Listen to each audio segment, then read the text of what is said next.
Hello, friends. Welcome to This Day in Jack Benny. I'm John Henderson. This episode is from January 6th, 1946.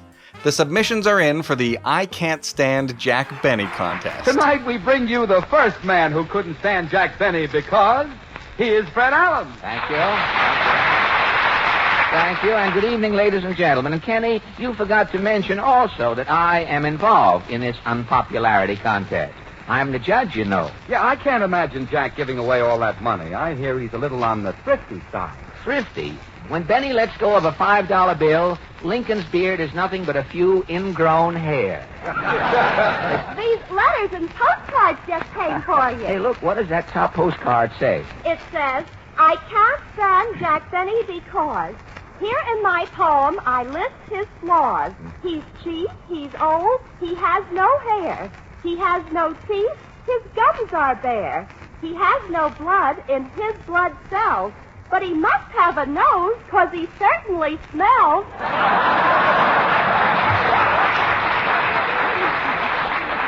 Give that man 20 silver dollars. This is the first episode of Jack Benny with the hot dog man, who listeners might recognize as Mr. Kitzel. He was already a recurring character on other programs like Abbott and Costello. I don't want to go to jail, Abbott. Now, all we have to do is get a good attorney. As a lawyer, I am dandy. Oh, gentlemen, I hear you're looking for a lawyer. Hey, it's our friend Kitzel. Yeah? Kitzel, how did you know we wanted a lawyer? A little boy that told me. He said, cheap, cheap. Yeah, and I know what kind of a lawyer you are. Who told you? A little duck. He went quack, quack. Costello, I agree with you. Kitzel's no lawyer. Oh, pish-posh, Kitzel's no lawyer. I'll ask you to know you're talking to a college man. Why, I studied law in New York. NYU? And why not? Abbott and Costello are still remembered for their wordplay humor. Leopold Stokowski was a classical music conductor. He was the one in Silhouette conducting the music in Fantasia. In this episode, they mention that famous scene in the movie Mutany on the Bounty, where Mr. Christian leaves Captain Bligh adrift on a lifeboat. Mr. Christian, I give you your last chance to return to duty. Put him in a launch and cast him adrift. Christian! I'll take this boat as she floats to England if I must. And Tarzan.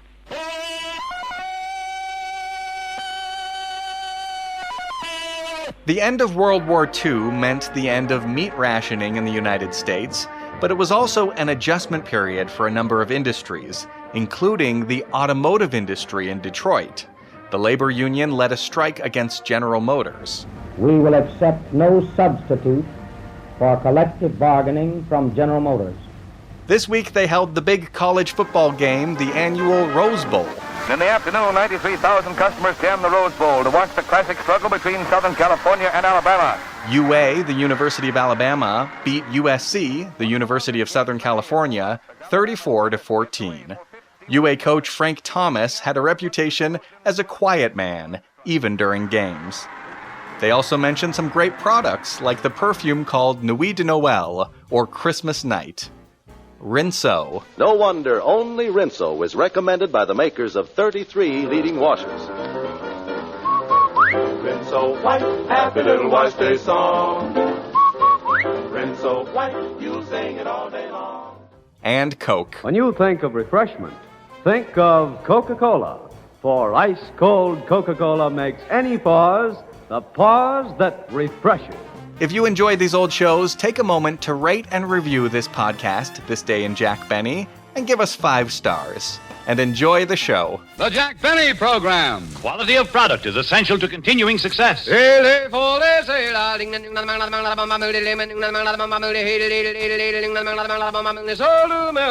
Lucky Strike means fine tobacco. So round, so firm, so fully packed, so free and easy on the draw. LSMFT, LSMFT, LSMFT. Of course. You said it. Lucky Strike means fine tobacco. So round, so firm, so fully packed, so free and easy on the draw. At 49 American. Year after year, at market after market, independent tobacco experts present at the auctions can see the makers of Lucky Strike consistently select and buy the finer, the lighter, the naturally milder Lucky Strike tobacco. Ripe, rich tobacco, fine Lucky Strike tobacco. That means real deep-down smoking enjoyment for you. Profit by the experience of tobacco experts. Remember, in a cigarette, it's the tobacco that counts. So smoke that smoke of fine tobacco Lucky Strike. The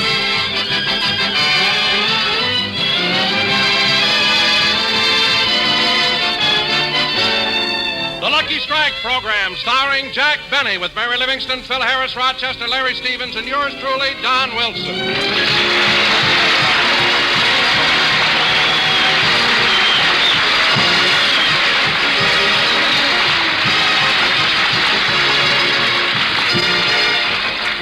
And now, ladies and gentlemen, since this is our first program of the new year, I'd like to bring you a man who has made two important resolutions. The first resolution was to give every member of his cast a raise. The second resolution was to forget the first one. And here he is, Jack Benny.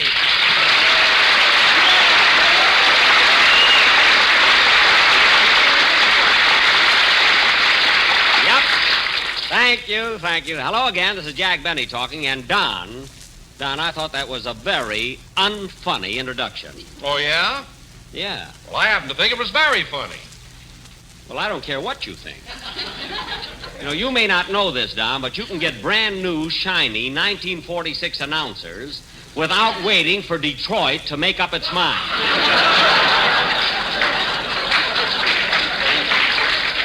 You know, I wouldn't mind having a thin announcer for a change. I'm getting pretty sick of looking at a pot that big without flowers in it.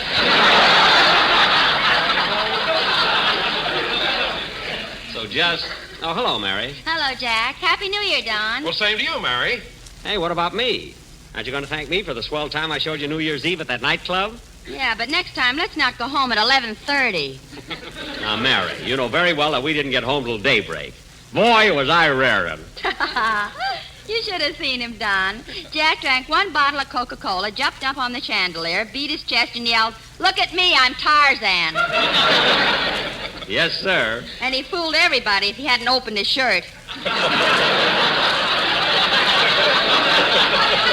Oh, yeah? Well, how about that Tarzan yell I gave? That wasn't a Tarzan yell. You sat on a hot light bulb.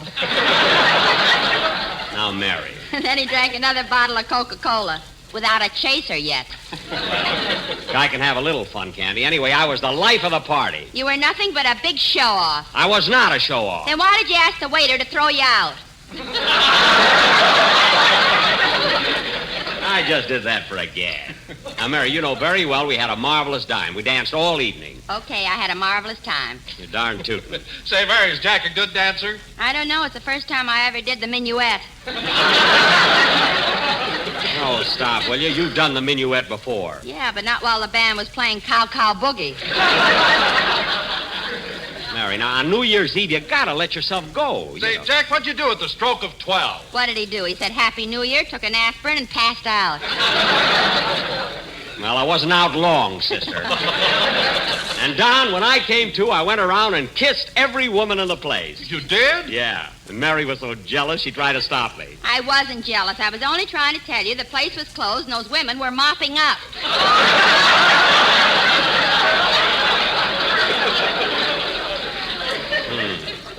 I was wondering why they all wore upsweep hairdos. Anyway, let's forget about me. How about you, Don? Did you have a good time New Year's Eve? I sure did, Jack. At the stroke of 12, I crawled out of the fireplace and filled all the stockings with toys. Filled the stockings with toys? On New Year's Eve? Don, you were 7 days late. I know. I was stuck in the chimney.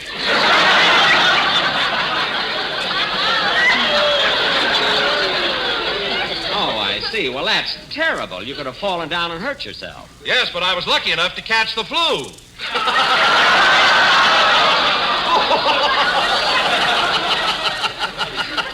Well, I'm glad you You what? I was in the chimney, but I was lucky enough to catch the flu.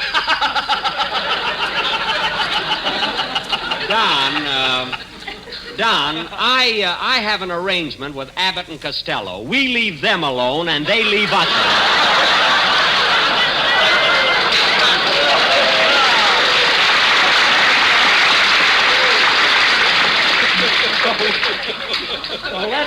So let's try it. Well, hello, Larry. Happy New Year. Same to you, Jack.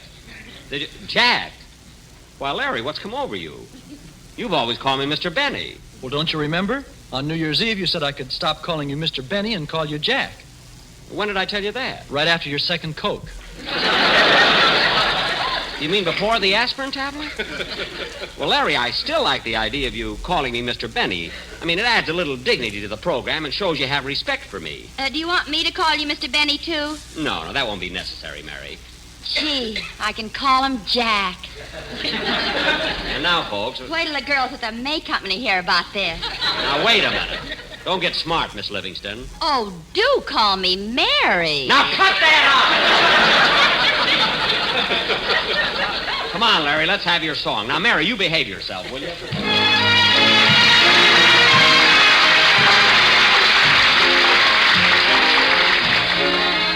It's a grand night for singing.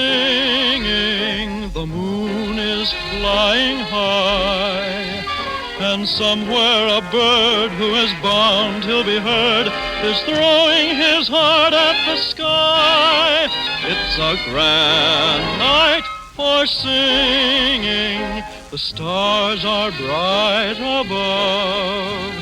The earth is aglow, and to add to the show, I think I am falling in love. Falling in love. Maybe it's more than the earth, shiny and silvery blue.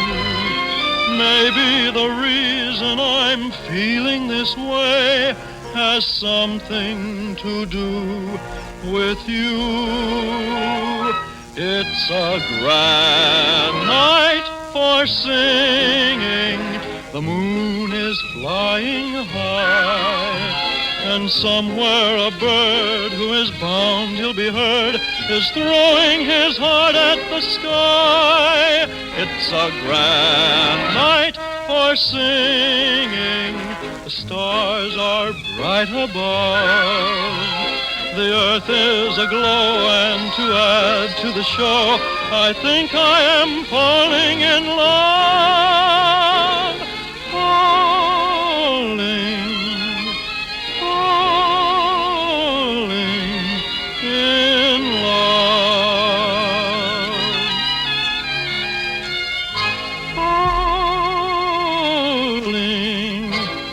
Falling in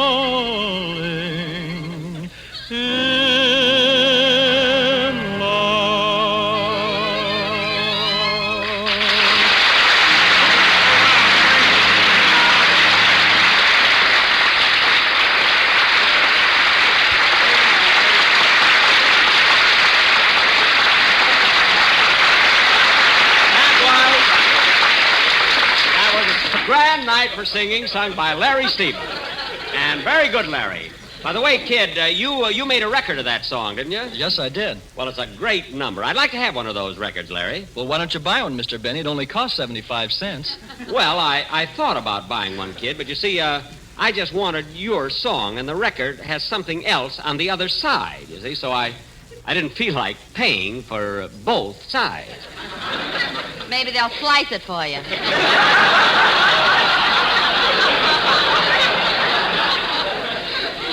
No, I asked them.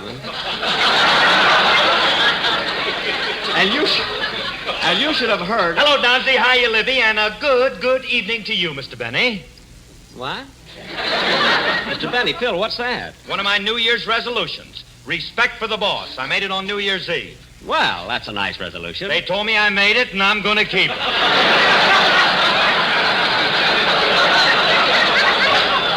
I thought so. Phil, I never saw a guy like you.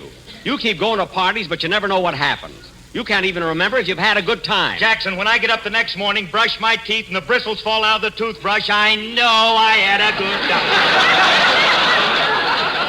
Oh. Hey, look, how about you, Jackson? Did you have fun New Year's Eve? Yes, Phil. I went over to the... That's all, Jackson. If you can remember, you didn't have fun. Well, I can't remember all of it. And, Phil, as long as you're making resolutions, you could have made another one. During this new year, why don't you learn something about music? You mean I should be like Stokowski? No, Phil. No. All I ask is when you look at your music stand and see a piece of paper that has lines across it and little black dots all over it, don't turn to your boys and say, there's a spy around here. This stuff is in code. Little as they know, it embarrasses them. All right, Jackson, all right. That'll be another one of my resolutions. Oh, speaking of resolutions, Jack, I made a resolution that during 1946, I'm going to find new ways to tell people about Lucky Strike cigarettes. You are, kiddo? Yes. Instead of saying LSMFT stands for Lucky Strike means fine tobacco, I'm going to say it backwards. What? I'm going to say TFMSL stands for Tobacco Fine means Strike Lucky. But, Don, isn't that a bit ridiculous? Well, Jack, at least it's different. Remember how I always used to say Lucky Strikes are so round, so firm, so fully packed, so free and easy on the draw? Uh-huh. Well, listen to it this way. Draw the uneasy and free so, packed fully so, firm so, round so. Well, mouth my shut. Packed so, firm so, round so. Rinso. Happy little walk. Narrow.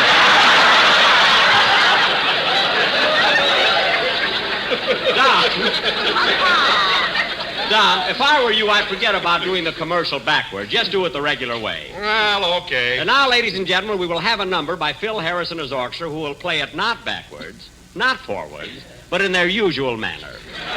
They'll start in the middle and blast both ways.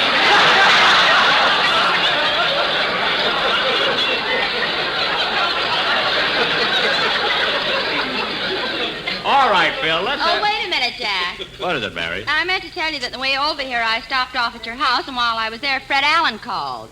Fred Allen, huh? Well, what did the dead end of Allen's Alley have to say? I haven't heard such language since Mama stepped on Papa's bare foot with her track shoes on.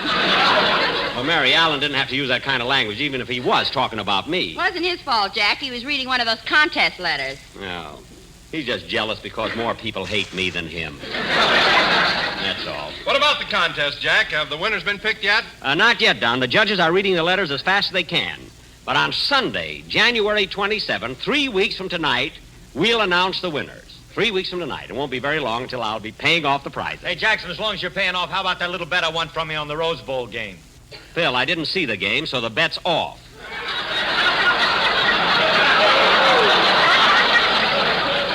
I mean, how do I know that USC lost? Huh? Are you kidding? The score was printed in every newspaper in the country. So what? Last Wednesday, I picked up the newspaper on my front lawn, and it said no rain today. Paper was so wet, I could hardly read it. So don't be too sure about USC losing. Jackson, are you crazy? 90,000 people were at that game and saw Alabama win. I don't care if 100,000 people saw. I'm not taking the word of a lot of strangers.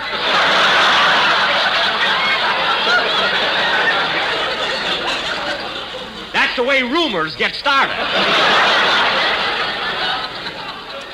I'm not taking anybody's word. That's why Jack went to Europe last summer. He wanted to make sure the war was over. Yeah. He hasn't been to Japan yet, so he's still got his house blacked out. Harry, let's drop the whole... I'll get it. Hello? Hello, Mr. Benny. This is Rochester.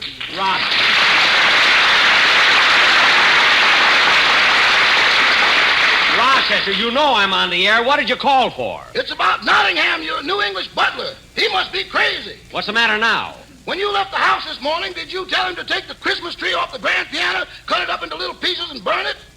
Yeah, did it fit in the fireplace? Oh, but the keyboard.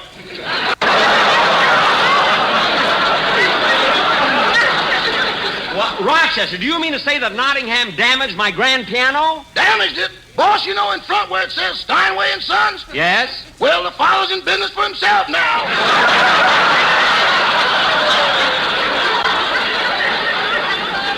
Oh, my God. Rochester, why didn't you stop him? Stop him, schmop him. He wouldn't listen to me. Well, my grand piano, it's ruined. I told you I saved the keyboard. The keyboard? Why would you just save that? Boss, you know how I feel about ivory. I should have known. Well, Rochester, did anything else happen? Not until the fireman got there. The fireman? Yeah, when Nottingham threw the piano in the fireplace, the flames shot up all over the roof. Well, did the firemen put it out? They sure did. I went outside and watched them. They climbed up a ladder, stuck a hose down the chimney, and turned it on full force. Uh-huh. And, boss, I couldn't understand how a chimney could hold so much water till I opened the front door. What? That tide hit me so hard I thought Frank Thomas was coaching it.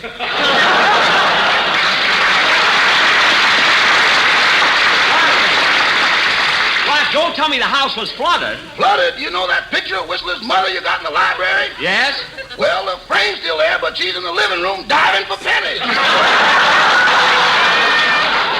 Rochester, stop with the jokes. Did you save my parrot? Boss, the last time I saw your parrot, he was sailing down the hall in your derby hat shouting, Mr. Christian, come here!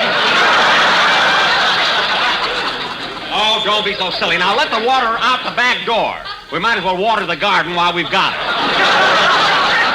Okay, goodbye. Goodbye. What happened, Jack?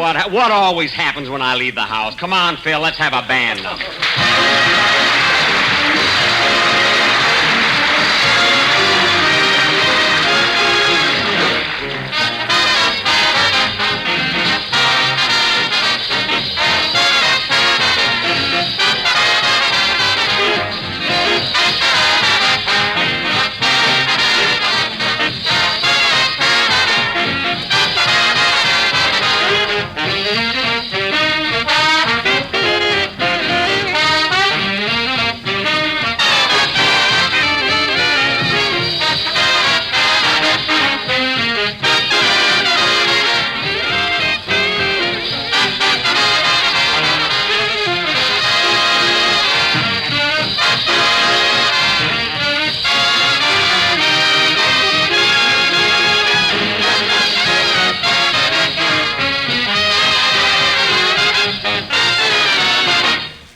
Snow, played by Phil Harris and his orchestra. Now, ladies and gentlemen... Hey, Jackson, come on. How about paying me that dough you owe me on the Rose Bowl game? Bill, I told you I didn't see the game. But, Jack, you said you went to the Rose Bowl. How come you didn't see the game? Well... I'll tell you, Don. He wouldn't be interested. Yes, I would. What happened, Mary? Oh. Well, Jack had tickets for the game, and he told Phil and me to meet him in front of Tunnel 16 at 1:30. 1:30.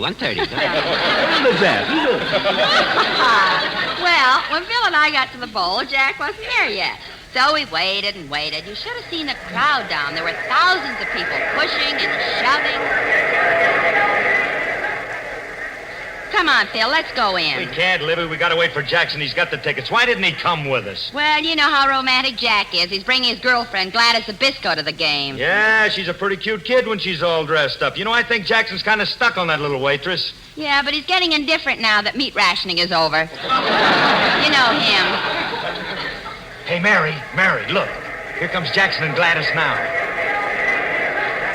Gee, Gladys, I never saw you look so nice. You're sure pretty when you get all dolled up. Thanks, Speedy. I mean it. Boy, am I lucky I met you. Ain't it the truth?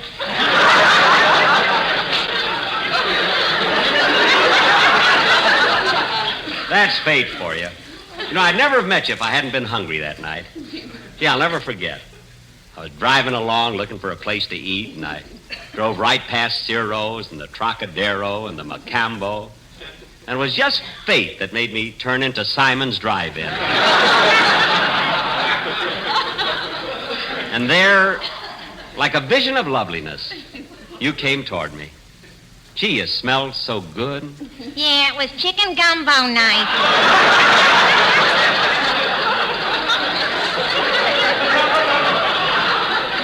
Uh-huh. 25 cents a bowl. A meal in itself. Oh, look, Gladys, there's Mary and Phil. Well, here we are, kids. Gladys, you know Mary, don't you? Sure. Hello, Mary. Hello, Gladys. Gee, that's a pretty fur. Did you trap it yourself? I should say not. Speedy ran over it on the way out here. Gladys. Hit it again, Jackson. It's still wiggling.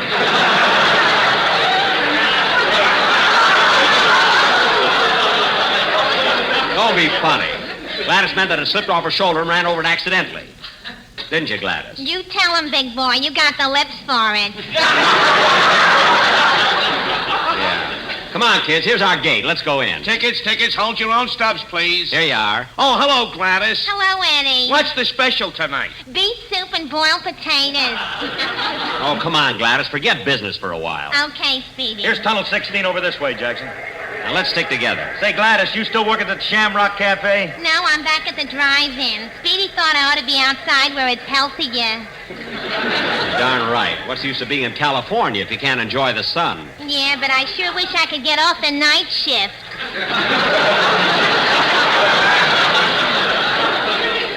You will, honey. Just save your tips. That's all. I do, but every time I get a little ahead, you want to go to a movie or something. Well, it won't always be that way. Hey, look who's here. Hiya, Gladys. Happy New Year. Same to you, Lefty. Lefty? You know everybody, don't you? That's Lefty Flanagan. What a sport. He always orders a la carte. Don't talk to him. But Lefty's a big tipper. Oh. Hiya, Lefty. Now, let's see. Where do we... Hey, look, there's a hot dog stand. Let's make with a mustard. Yeah, want a hot dog, Gladys? I'm not hungry right now. You can get me one when we're inside. Better get one now, Gladys. You know Seedy. That's Speedy. All right, I'll go over and buy the hot dog. You kids wait here so you won't get lost, huh? Hey, mister, 4 hot dogs, please. Yes, sir. Pickle in the middle and the mustard on top. Just the way you like him, and they're all red top. Whoa, puppies coming up.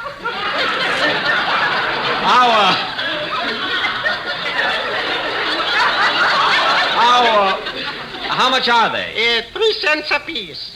3 cents? Uh-huh. Why do you sell them so cheap? Taste them.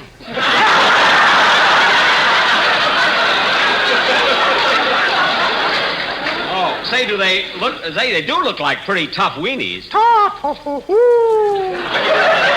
What suitcase handles they would make. Well, they still look good to me. Give me 4. What kind of mustard do you want on them? What kind? Well, I got strong, mild, and Christmas night. Oh, mild, I guess. Okay, here you are. 4 hot dogs covered with mild mustard. Thanks. Gee, they're kind of messy. Haven't you got some rolls to put them in? With rolls, it's 5 cents. With pickles, it's 10 cents. With relish, it's 15 cents. And with bicarbonate of soda, you couldn't afford it. Well, just give me the roll. Here you are. Thank you. Pickle in the middle and the mustard on top, just the way you like them, and they're all red.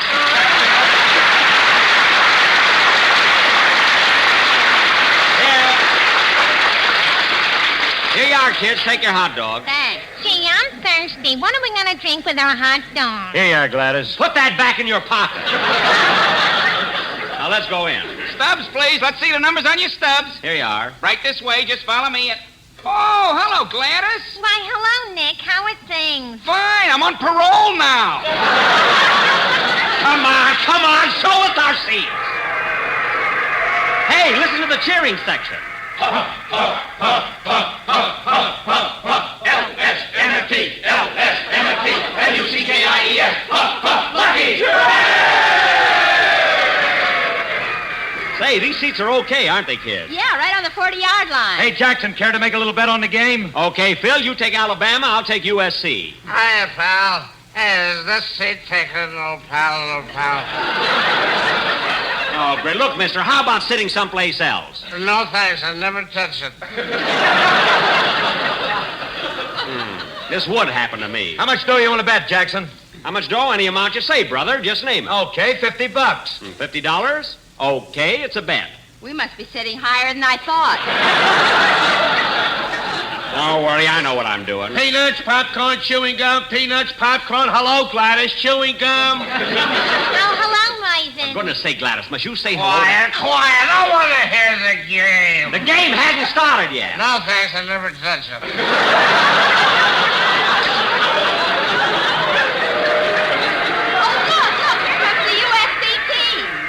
Gee, they're a husky bunch of fellas. Yeah, listen to that crowd. Here they come running right past us. Gladys? That's something. Now, look, When Speedy's here, the boys on the USC team always eat at the drive-in. They voted me Miss Pigskin of 1945. I don't care what they voted you. Gosh, what a crowd. Yeah, I'll bet there's 90,000 people here. Oh, that's terrible. 90,000 people without a home. What are you talking about? This housing shortage is terrible. Look, they've got homes. They're here for the game. Oh, you're just saying that because I'm your pal.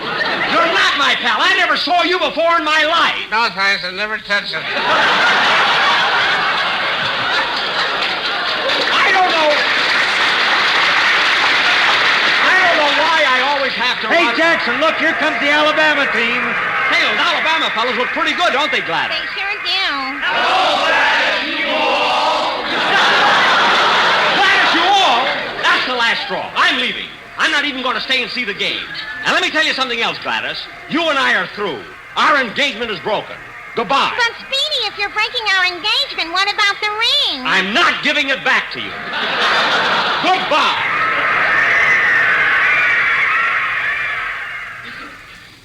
So there you are, Don. That's exactly what happened at the Rose Bowl on New Year's Day.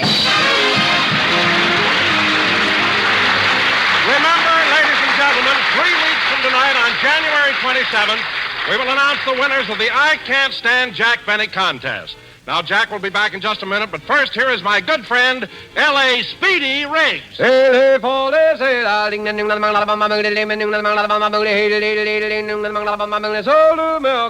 What do auctioneers, buyers, and warehousemen, men who know tobacco best, say about Lucky Strike? Well, just listen to the words of Mr. Thomas Jefferson Green, independent tobacco auctioneer of Walnut Cove, North Carolina. He said, "For many years, I've noticed that at the different markets where I've been auctioneering, Lucky Strike has bought tobacco that was ripe and mild. So for my own cigarette, naturally, I picked Lucky Strike. Been smoking them for 21 years. Independent tobacco experts like Mr. Green surely know that it takes fine tobacco to make a fine cigarette. And Lucky Strike means fine tobacco. Yes, Lucky Strike means fine tobacco. So smoke that smoke of fine tobacco, Lucky Strike. So round, so firm, so fully packed. So free and easy on the draw. The famous tobacco auctioneers heard on tonight's program are Mr. L.A. Speed Riggs of Goldsboro, North Carolina, and Mr. F.E. Boone of Lexington, Kentucky. At 49 out of 49, American. And this is Basil Rysdale speaking for Lucky Strike. LSMFT, LSMFT, LSMFT. A fact known the world over. Lucky Strike means fine tobacco. So round, so firm, so fully packed. So free and easy on the draw. Mary, I wish you'd stop telling Don everything that happens to me. Oh, I'm sorry, Jack. I won't do it again. Okay. Say, Mary, how would you like to go out to dinner now? And later we'll go dancing. No, not while you're wearing Gladys's ring. Well, I can't get it off. Good night, folks.